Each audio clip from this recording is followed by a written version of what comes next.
Hi viewers, ఒక దేశానికి సంబంధించి అధ్యక్షుడు కావచ్చు, ప్రధానమంత్రి కావచ్చు, ఆర్మీతో చాలా అరుదైనటువంటి సందర్భాల్లోనే భేటీ అవుతూ ఉంటారు. అటువంటిది మన ప్రధాని అకస్మాత్తుగా ఆర్మీ ప్రతినిధులతో భేటీ అవడం జరిగింది. అది కూడా ఎవరైతే చీఫ్ ఆఫ్ డిఫెన్స్ స్టాఫ్గా ఉన్నారో బిపిన్ రావత్ గారు, ఆయన అదేవిధంగా ఆర్మీ చీఫ్గా ఎవరైతే ఉన్నారో జనరల్ ఎంఎం నరవణే, వీళ్ళతో కలిసేసి ఈయన మన భారత్ అండ్ చైనా బోర్డర్ ఏదైతే ఉన్నదో ఈ లద్దాఖ్ ఏరియాలో ఎక్కడైతే ఉద్రిక్త పరిస్థితులు నెలకొని ఉన్నాయో ఈ ఏరియాలోనే ఆర్మీ ప్రతినిధులతో ఈయన వెళ్ళి భేటీ అవడం జరిగింది. మామూలుగానే ఒక నరమానవుడు అక్కడికి వెళ్ళి ఉండాలన్నా చాలా ఇబ్బంది అనమాట. అటువంటి క్లైమేట్ అక్కడ ఉంటుంది. అటువంటి క్లైమేట్లో మన ప్రధాని వెళ్ళి ఆర్మీ ప్రతినిధులతో ఎందుకు భేటీ అయ్యారు ఏంటి అని చెప్పేసి ఇప్పుడు చైనా వాళ్ళు ఉక్కిరి బిక్కిరి అవుతూ ఉన్నారు. ఎందుకంటే గత కొద్ది రోజులకి నుంచి ఈ గ్యాల్వన్లో ఏరియాలో ఈ లద్దాఖ్ అదేవిధంగా చైనాకి సరిహద్దు ప్రాంతాలు ఏవైతే ఉన్నాయో ఇక్కడ ఎటువంటి ఉద్రిక్త పరిస్థితి నెలకొని ఉన్నది. ఎయిర్ బేస్ పరంగా కావచ్చు, లేదంటే సైన్యాన్ని తరలించే పరంగా కావచ్చు, మన దేశం కావచ్చు, చైనా కావచ్చు, ఎటువంటి ఎఫర్ట్స్ అనేవి పెడుతున్నది. ఇవన్నీ యావత్ ప్రపంచం గమనిస్తుంది. ఇటువంటి మూమెంట్లో చైనా జిన్పింగ్ వచ్చేటప్పటికి ఆర్మీ వాళ్ళతో భేటీ అయింది లేదు, అక్కడికి వాళ్ళని కదిలించింది లేదు, చూసింది లేదు.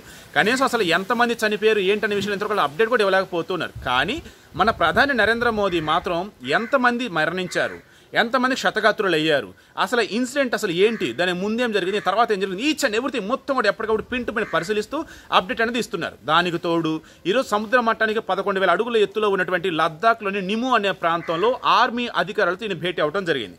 ఈయన భేటీ అయిన వారిలో ఆర్మీ అధికారులు ఉన్నారు, వైమానిక అధికారులు ఉన్నారు, అదేవిధంగా ఇండియన్ టిబెట్ బోర్డర్ ఎవరైతే పోలీస్ ఫోర్స్ ఉంటారో వీళ్ళ ఉన్నతాధికారులు ఉన్నారు. అంటే మెయిన్ కీలకమైనటువంటి అధికారులందరితో భేటీ అవడం జరిగింది. అదేవిధంగా మొన్న చైనాతో జరిగినటువంటి ఘర్షణలో ఎంతమంది క్షతగాత్రులు అయి ఉన్నారో వాళ్ళ హాస్పిటల్ ఏదైతే ఉన్న హాస్పిటల్ వీళ్ళని పరామర్శించడం జరిగింది. నేను ఉన్నాను మీ అందరికీ, ప్రజలందరి కోసం మనమంతా కలిసి పనిచేయాలన్న వేలో వాళ్ళకి మనోధైర్యం ఇవ్వడం జరిగింది. మరోపక్క శత్రు దేశం ప్రస్తుతం ఏదైతే ఉన్నదో చైనా, ఆ చైనాకి వెన్నులో వణుకు పుట్టేలాగా ఒక సంకేతం అయితే ఇచ్చింది.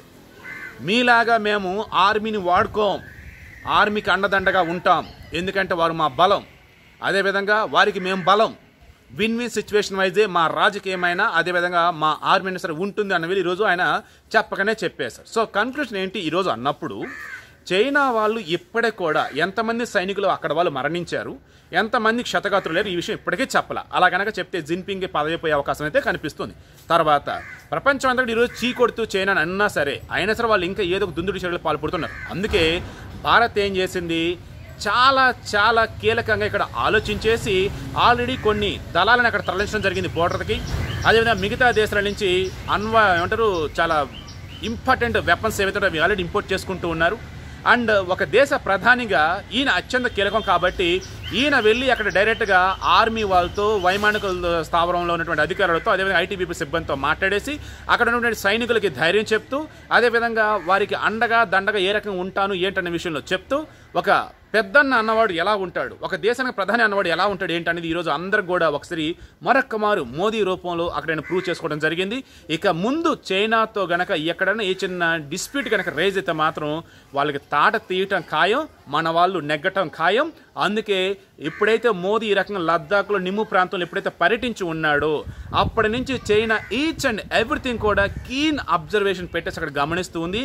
ఏది ఏమైనా అత్యంత సమస్యాత్మక ప్రాంతం, సున్నితమైనటువంటి ప్రాంతం, ఒక దేశ ప్రధాని వెళ్ళి మిలిటరీ సిబ్బందితో ఇంతసేపు చర్చలు జరపడం, వారితో కూర్చొని మాట్లాడటం, ఇదన్నీ కూడా నిజంగా ఒక మోదీకే చెల్లుతుంది, అదేవిధంగా ఒక ఇండియన్ ఆర్మీకే చెల్లుతుంది. ఏది ఏమైనా ప్రపంచ దేశాలతో పోల్చుకుంటూ ఉన్నప్పుడు మన ఇండియా ఆర్మీ కావచ్చు, మన పాలకులు కావచ్చు, ఆల్వేస్ బెస్ట్, అదేవిధంగా యూనిక్.